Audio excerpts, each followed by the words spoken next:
My ex cheated on me, and this is how I found out. Everybody knows getting cheated on is probably one of the most heartbreaking things someone can go through. But what happened to me was worse than just cheating. I've annoyed my ex, no, my ex, but my then boyfriend of 6 years about marriage for as long as we've been in a relationship. Everybody around me knows I want to get married, especially him. I've dreamt about the wedding dress and everything, but my one thing is the engagement ring. And I really wanted, from this specific brand, Dairy Ring. And just wait a little bit, because this company, I mean, it was always my biggest dream to get a ring, an engagement ring from them, but they ended up being what saved me from marrying a cheater. Now, you should have seen this man's reaction when I showed him this brand's engagement rings. It was so weird. It was so defensive, it was so reactive, and I just wasn't understanding anything. I mean, I know he wasn't like super excited to get married. I knew that. But the way he reacted when I showed him this brand, he was panicking. He tried to deflect and change the subject and say that he didn't really like the rings and everything, but the rings are beautiful. So there was not even a discussion. So obviously, I don't think I'm that dumb. So I went and I started digging. So I did what one does when we want to find something out. I went through his phone. So here's the thing about this brand. They have something called Love Check. Now, I never thought I was going to need that feature, but that literally changed my life. But this feature, you can literally find out if your boyfriend has ever bought a ring from this brand, because the beautiful thing about it is that when someone wants to buy a ring, they have to put in their ID, and they can only purchase for one specific person. And this is one of the reasons why I love this brand so much, because I feel like people don't know the sense, like what marriage is anymore. And I guess this just pays, tribute to what marriage really is about, which is your one true love. So I go and I check to check if he has bought a ring, and he has indeed bought a ring. And for 1 second I thought, well, maybe he got very reactive because he had already bought a ring from this company for me, which is the only thing that I thought, made sense, because like I said, we've been together for 6 years. We were together since we were 16 years old, so I don't think he, got a ring when he was 15, 16 for someone else. But the recipient name isn't mine. It is my sister's. I couldn't physically control myself. This was in the middle of the night. I woke him up and I started screaming and yelling. I didn't slap him because I couldn't. So I just threw all of his clothes outside of our windows. So yeah, I think girls should really open their eyes, because apparently no matter how long you've been together and how honest they may seem, there's always a possibility that they're not loyal. And it's not always easy to tell. But honestly, I'm so grateful for Dairy Ring, because if it wasn't for them, I would still be with that cheater, and I would probably get married to that cheater. I'm a 27-year-old female. About 2 years ago, my boyfriend, 28 male, of 8 years, was in an accident, leaving him unable to walk and with a TBI. Over the last 2 years, I've been his caretaker, taking him to appointments and rehab, making sure he's okay mentally, and all the ins and outs of what comes with this diagnosis. All along with basically being bullied, manipulated, and lied about by his mom, while his dad just sits on the sidelines and tries to excuse why she's found this need to make me the bad guy. While all that's fun and dandy, I removed myself from their grasp and am no longer in contact with them. I do, however, tell my boyfriend that they're his parents and he should probably still talk to them. There's so much to the story, but I'm going to speed run to my most current issue regarding my boyfriend.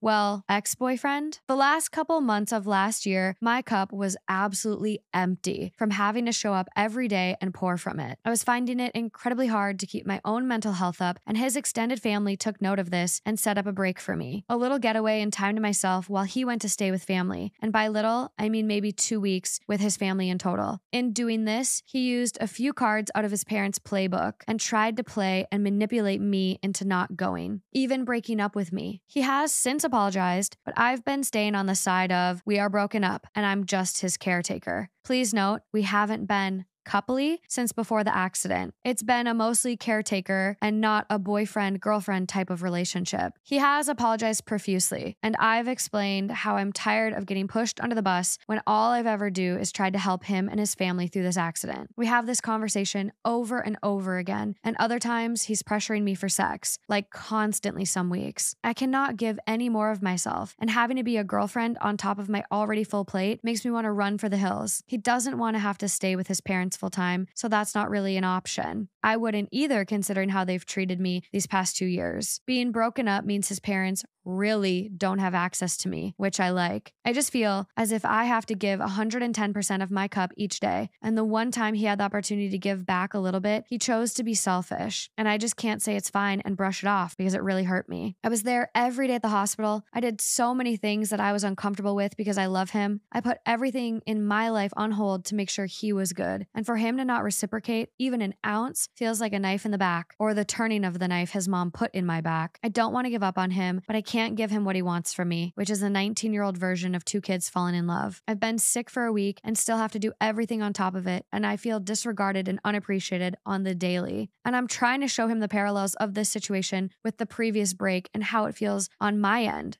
to have to give when I should honestly take care of myself. Go back to bed to get over this cold. What do I do? Because I can't keep doing what I've been doing. I'm exhausted. I don't want to hurt him, but I'm scared I'm going to hurt myself more trying to hold all of this together. You're free to go. He broke up with you. Go on with your life and find someone that's going to fulfill your life. And that's where I would go anyways, because right now you're not getting anything out of where you were. Yeah, I would agree. There's a little bit of additional info too. He lives at my house. His parents live over 20 hours away. He's asked to do things. He has chores, but he barely does them. He waits until I ask 20 times. He's capable of doing things, but uses his inability to walk as an excuse. And it's not as if he cannot. His therapists push him to listen to me. I go to his rehab appointments, so I am aware of what he can handle safely. You don't have a partner.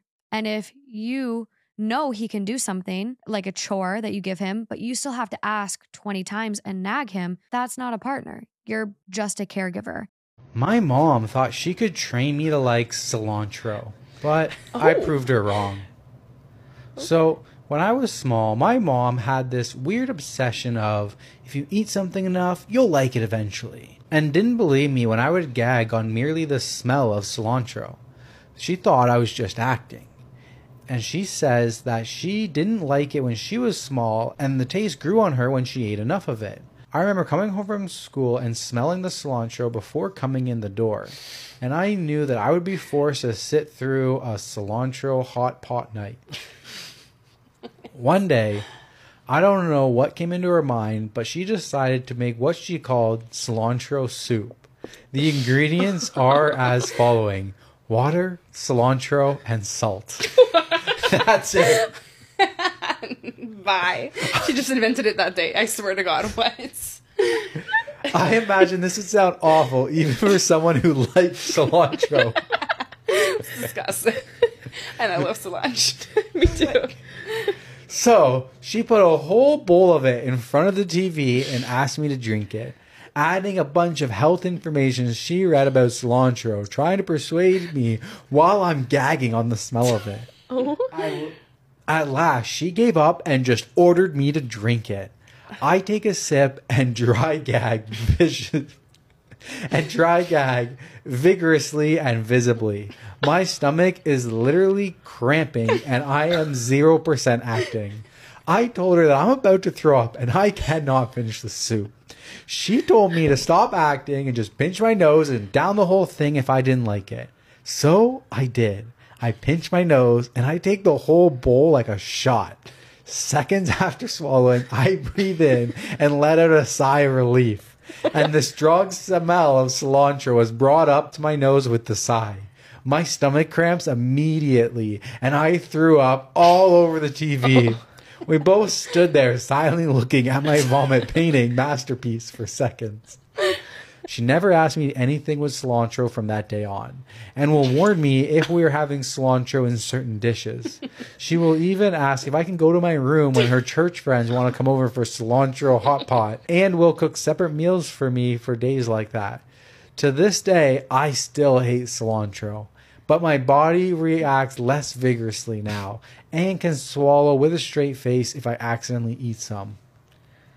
Okay, I think anybody would throw up Yeah, for anything you drinking don't that like. soup.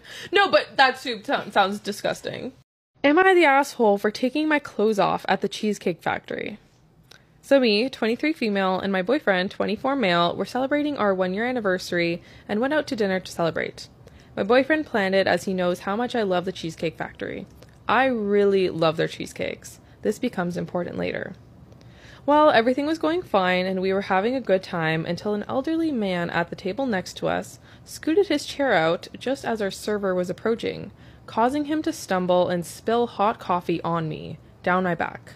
It was obviously burning and startled me, so I instinctively screamed and pulled my shirt up.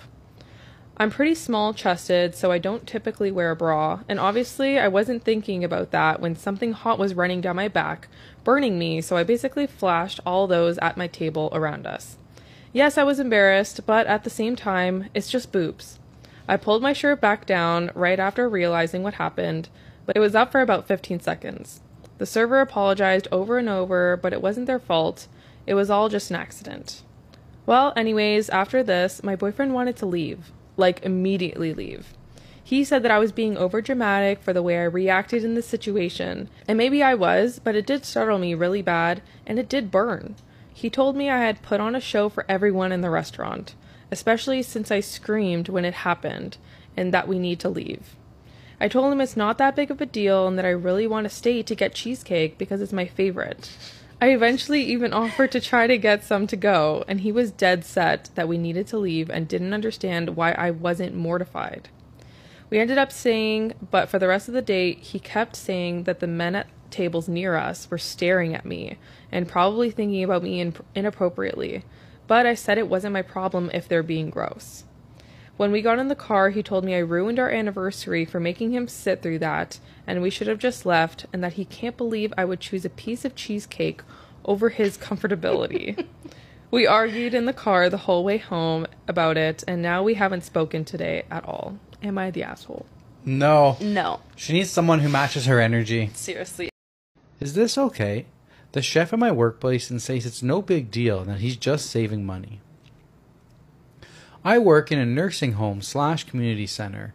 Not a server, but a kitchen porter. Every day there's breakfast, lunch, dinner, and tea / snacks for the patients and staff. Each table has a jug of milk for tea.